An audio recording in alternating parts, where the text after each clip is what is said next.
राम राम मंडळी. कोकणातल्या घरात राहून तिथला पावसाळा अनुभवणं ही एकदा तरी प्रत्येकाने अनुभवावी अशी एक गोष्ट आहे.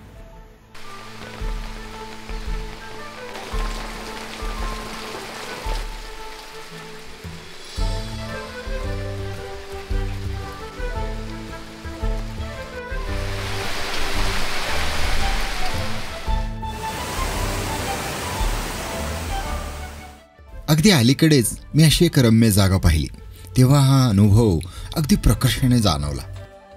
ही जागा म्हणजे तीनही बाजूंनी टेकड्यांनी वेढलेली आणि कुसुम नदीच्या काठावर वसलेली. आंबा, कोकम, अननस, चिकू, भात यांची समृद्ध अशी शेती. मग इथे राहताना इथला नदीकाठ आपलं मन शांत करतो. उंच उंच झाडीत असंख्य पक्षी तुम्हाला बागडताना दिसतात. कोकणाच्या पावसाचे टपोरे थेंब छतावरून बरसताना सृष्टीची देखणी रूपं आपल्याला दिसतात. गावच्या देवळात जाऊन तिथल्या देवाच्या सोज्वळ रूपाच्या दर्शनाने आपल्याला भरून येतं.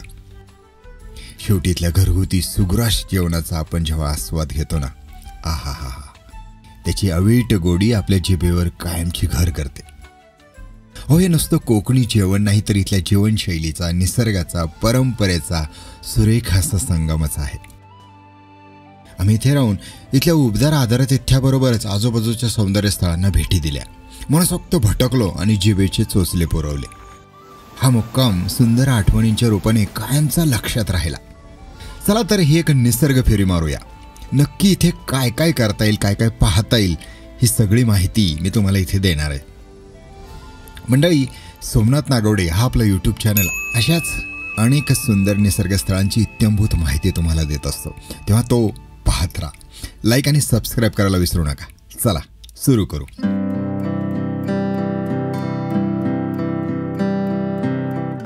पुण्याहून रत्नागिरीच्या दिशेने वरंधा घाटातून निघालो. सकाळच्या वेळी प्रत्येक कोपरा ताजा, टवटवीत आणि त्याच्या सौंदर्याने मोहरून टाकत होता. घाटामध्ये जागोजागी रस्त्याची कामं सुरू होती. झुडपं, वेली, गवत यांच्या हिरवाईतल्या कड्यांमधून मुक्त कोसळणारे धबधबे आपलं सहर्ष स्वागत करत होते. वरंधा घाटाचं सौंदर्य काय बोलावं त्याबद्दल. वरंधा घाटामध्ये खरं तर रस्ता खराब आहे, पण मुद्दाम इथलं सौंदर्य बघण्यासाठी इकडे आलो. इथे आल्यानंतर ॲज युज्युअल जे हवं असतं ना तेच पाहायला मिळतं. खूप जबरदस्त असं धुकं आणि त्याच्यामध्ये हरवलेल्या सह्याद्रीच्या रांगा. इतकं सुंदर असतं नाही, आपण थांबतोच इथे. बघा पुढे कसा नजारा आहे. सह्याद्रीवर खेळणारे धुक्याचे ढग, कड्यांवरून कोसळणारे धबधबे आणि हिरवा शालू पांघरलेले ते सौंदर्य तासन तास पाहत बसावं वाटतं.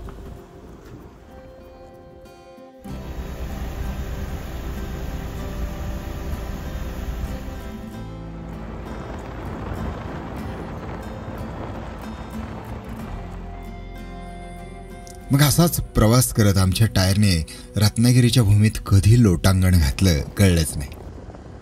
पावसाची संततधार सुरूच होती. अखेर रत्नागिरीतल्या कोतवडे या गावी पोहोचलो.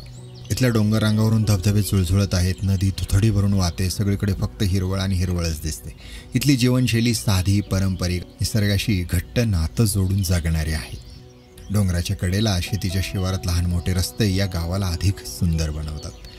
हे गाव प्राचीन देवळांसाठी हे तितकंच प्रसिद्ध आहे. आता पुणे ते रत्नागिरीतलं हे कोतवडे गाव हे अंतर सुमारे 285 किलोमीटरचं आणि सुमारे 7 तासांचं. आम्ही तिथे पोहोचलो.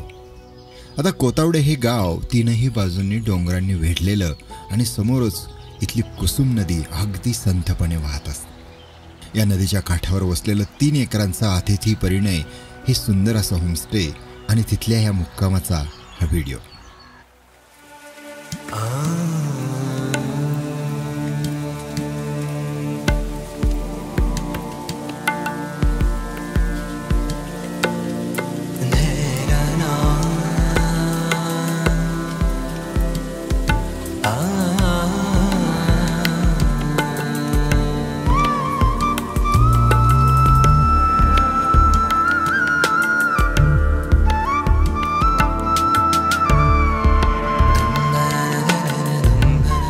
मध्ये फिरतो आत्ता. अतिथी परिणयचं सर्वात जुनं घर. इकडे आपल्या गाड्यांचं पार्किंग आहे. इथे रस्ता आहे आणि इथे छान असं पेंटिंग आहे बघा.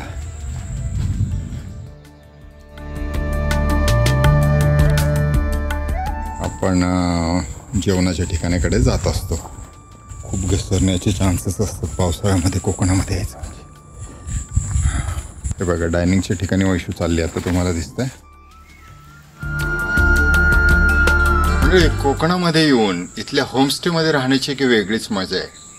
आणि त्यामध्ये जर तुम्हाला सगळ्या गोष्टी इथे नैसर्गिक सुंदर असतील, प्रचंड झाडे असेल, खूप पशुपक्षी असतील, घरगुती जेवण असेल, तर हे सगळं तुम्हाला मिळणार एक सुंदर असं ठिकाण म्हणजे अतिथी परिणय.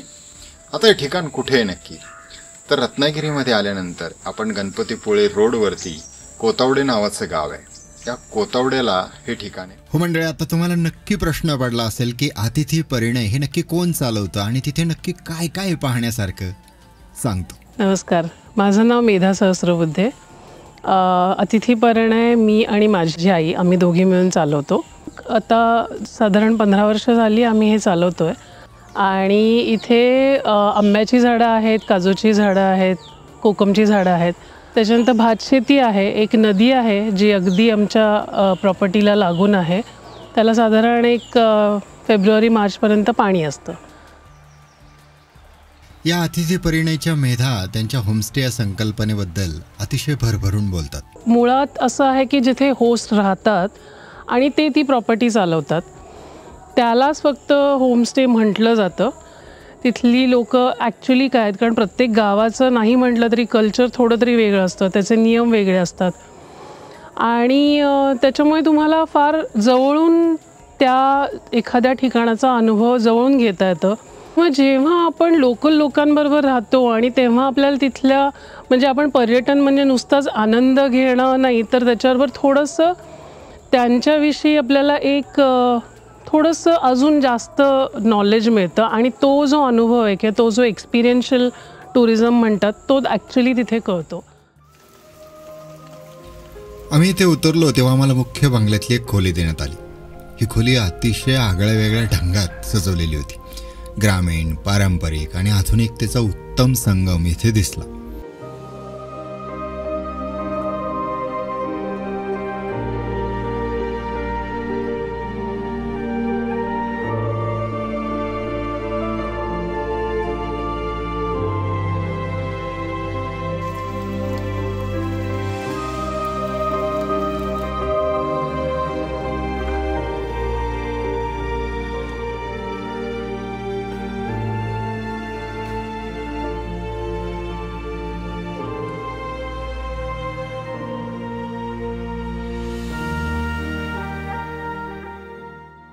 या अतिथी परिणयमधला एक मुख्य बंगला हे एक रमण्याची छान जागा आहे. कारण इथला सुंदर सभोवताल, सजावट, खेळण्याचं खूप सारं साहित्य, पुस्तकांचं भांडार, झोके, कित्येक अँटिक वस्तूंचा तिथला संग्रह आणि त्यांची आकर्षक मांडणी यामुळे आपण या जागेत अक्षरशः रमून जातो.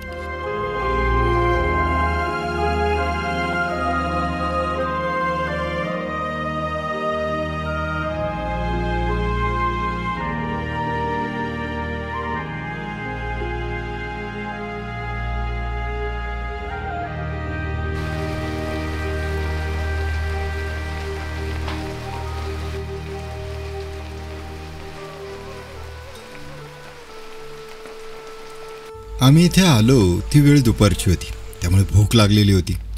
मग जेवणाच्या जागेकडे गेलो.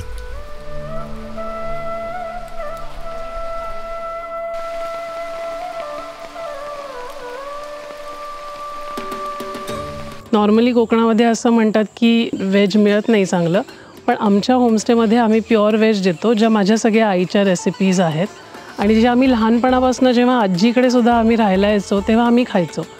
सो ते मला देताना किंवा ते मला सर्व करताना मला त्याचा प्रचंड आनंद होतो की मी ते माझं ऑथेंटिक जे माझं लहानपणाचं जे आजोळचं जेवण आहे ते मी लोकांना देऊ शकतो. अनेक पदार्थांची इकडे रेलचेल दिसली. इथलं शाकाहारी जेवण बहुधा या जागेची एक महत्त्वाची ओळख असावी, कारण असं घरगुती कोकणच्या मातीतलं शाकाहारी जेवण सहसा मिळत नाही. नीटनेटक्या भांड्यांमध्ये केळीच्या पानांवरचं हे सुग्रास जेवण अनेक चवींनी समृद्ध असतं. सुरुवातीला खरं तर मनात येऊनही गेले, अरे 2 दिवस शाकाहारी कोकणात येऊन. पण पुढचे 2 दिवस मात्र त्याची आठवणही झाली नाही, इतकं हे जेवण आम्हाला आवडलं.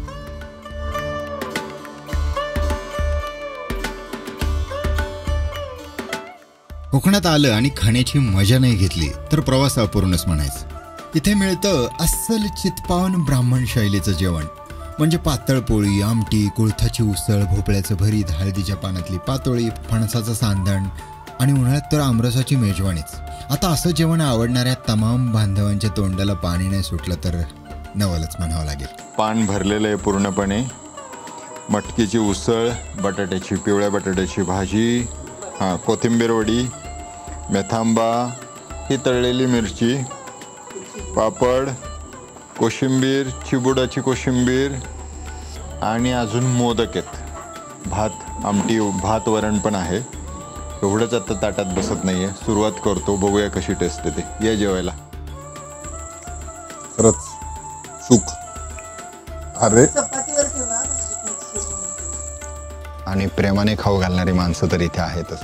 अतिथी परिणय हे होमस्टे असल्याने इथे एक्सपिरियन्शियल टुरिझमचा भाग म्हणून तुम्ही इथल्या स्थानिक पाककृती शिकण्याचा आनंद लुटू शकता. यामध्ये आम्ही टाकळ्याचं थालीपीठ व मोदक बनवण्याचा अनुभव घेतला. आता टाकळा ही एक रानभाजी असून खूप औषधी असते आणि पावसाळ्यामध्ये ती नक्की खाल्ली पाहिजे मंडळी.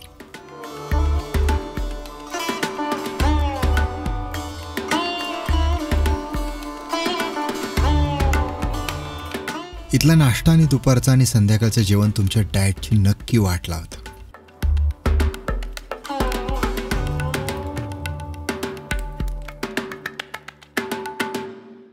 जेवणानंतर मेधा आम्हाला या जागेचा फेरफटका मारत इथे केलेली कामे, शेती, झाडं, नदी, पक्षी याबद्दल अगदी भरभरून माहिती सांगत होते. तेव्हा आम्ही या नदीच्या काठावर गेलो. 2 दिवस इथे अनेकदा जावंसं वाटलं, अशी ही जागा आहे.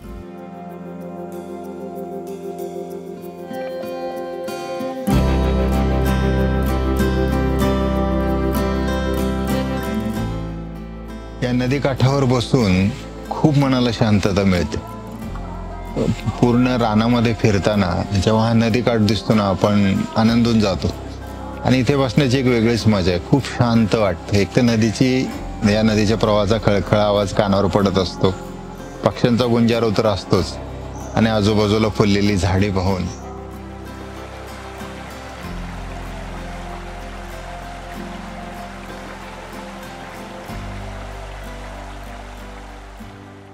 ॲक्च्युली मुंग्यांचं वारूळ आहे, बघितलं का? मोठंसं वारूळ आहे, फार सुंदर आहे. आणि त्याच्यावर पावसामुळे हे शेवाळ आलंय, वेल चढलाय. काय सुंदर ग्रीनरी आणि फील, त्याला बघताना इतकं छान वाटतंय ना, अप्रतिम. इथे ही हळदीची लागवड केली आहे बघा. ही एवढी उंच झाली आहे आता ही हळद. एक 3-4 महिन्यानंतर ह्या हळदीला काढता येतं नंतर आपल्याला.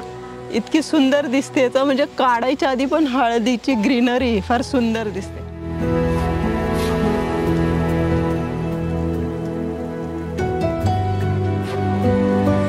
सेंद्रिय पद्धतीने पिकवलेला, सगळ्या गोष्टी नॅचरल असलेला भात आपल्याला इथे ताटात वाढला जातो.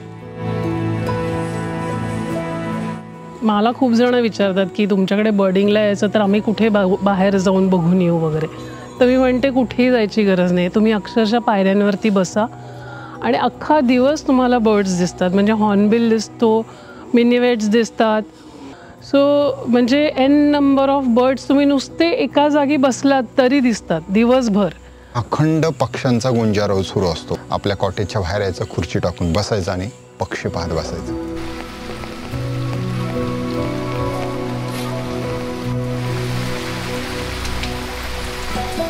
सगळ्या प्रॉपर्टीमध्ये या हिरव्यागार गर्द झाडीमध्ये लांब लांब कॉटेजेस आहेत. त्या खूप सुंदररित्या सजवलेल्या आहेत, बांधलेल्या आहेत. सो आमचा बंगला आहे मेन, ज्याच्यामध्ये 2 रूम्स आहेत फर्स्ट फ्लोअरला.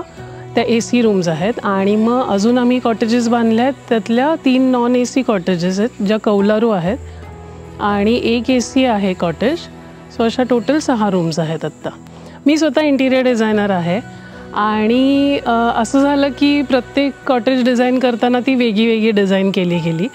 आणि मग त्याच्यामुळे म्हणून ह्याचं नाव आम्ही बुटीक होमस्टे असंच ठेवलं आहे. कारण ती प्रत्येक रूम ही वेगळी आहे. म्हणजे एकही रूम एकमेकांसारखी नाही आहे आणि तुम्हाला असं वाटेल की आज ह्या वेळेला इथे राहिलो ह्या रूममध्ये, पुढच्या वेळेला आम्हाला ही हवी. म्हणजे मला सांगतात पर्यटक की मेधा अभी उसमें हम रह चुके हैं, आता आम्हाला ती वाली दे, कारण ही वेगळी आहे. सो प्रत्येक वेळेला तुम्हाला 6 वेगळ्या वेगळ्या रूम्समध्ये दरवेळेला आलात की राहता येईल.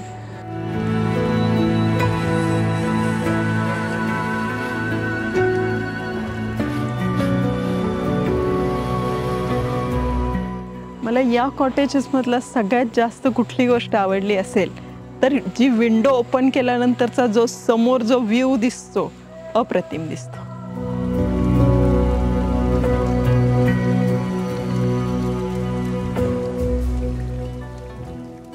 अलीकडेच नदीकाठाच्या महालक्ष्मी मंदिराचा जीर्णोद्धार झाला. इथे आम्ही भेट दिली.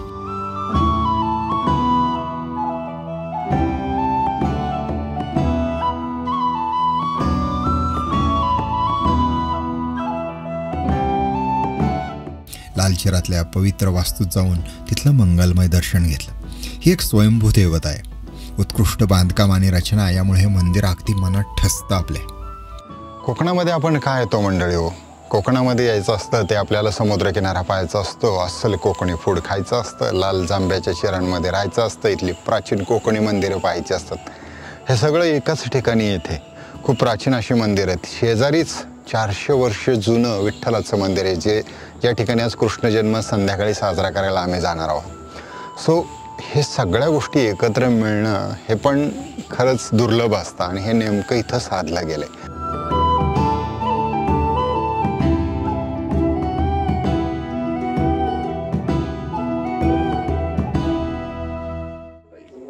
इथे actually basically Atithiparayan is exactly in between Ganpatipule and Ratnagiri.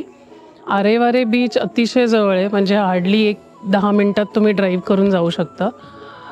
Ganpatipule 15 kilometre आहे, रत्नागिरी 15 किलोमीटर आहे. आम्ही युनिक म्हणजे असं सांगतो की पेट्रोग्लिम्स आहेत, म्हणजे कातशिल्प, ती अगदी आमच्या इथून साधारण 3 साईट्स आहेत ज्या अगदी जवळ आहेत, त्या आम्ही अरेंज पण करून देतो. सो ही मेन ठिकाणं आहेत जी तुम्ही आजूबाजूला फिरू शकता. आणि समुद्र म्हणजे आरेवारेच असा आहे असं नाही, अगदी जयगडपर्यंत तुम्ही तासाभरात पोचू शकता. आणि खूप अतिशय सुंदर बीचेस आहेत, म्हणजे अनडिस्कवर्ड बीचेस आहेत, जे आम्ही सांगतोच तुम्हाला इथे आल्यावरती. या अतिथी परिणयपासून अगदी 10 मिनिटांच्या अंतरावर असणाऱ्या प्रसिद्ध अशा जामरुण गावाला मी भेट दिली. आता जामरुणबद्दल मी 3 व्हिडिओज केलेले आहेत, ते तुम्ही पाहिले नसतील तर नक्की पहा. चला मी तुम्हाला नदीच्या प्रवाहाकडे घेऊन जातो. वाट बघा कसली आहे, पूर्ण पाण्यातून असं चालत जावं लागतंय. ऑगस्टचे दिवस आहेत आणि नदी बघा काय वाहते भन्नाट इकडे. जबरदस्त नदीचा फ्लो आहे आणि तो नदीचा प्रवाह, त्याचा आवाज, पाटाच्या पाण्याचा खळखळ आवाज, नदीचा आवाज, हे सगळं या माडांच्या झाडामध्ये आम्ही पाहतोय. खूप कमाल अनुभव आहे.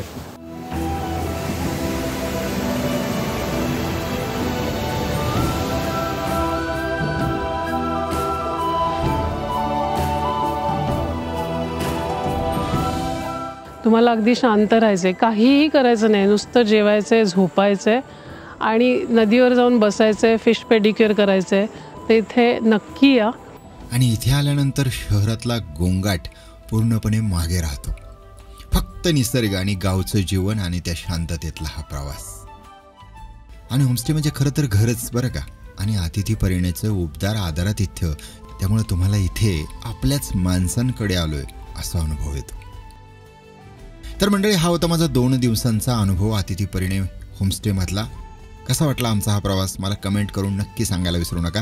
चॅनल सबस्क्राईब करायला विसरू नका. आणि हो, भेटूया पुढच्या एपिसोडमध्ये नव्या ठिकाणी नव्या प्रवासात. चला, निसर्ग पहा, फिरत राहा, शिकत राहा. आयुष्य सुंदर आहे, मौज मजेत.